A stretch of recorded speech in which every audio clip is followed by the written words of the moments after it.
Good day again.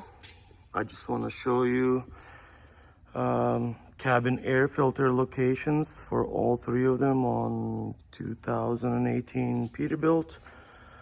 So obviously in the filter housing here, so it draws air from the top, and there's going to be a couple filters in here, which is the small one.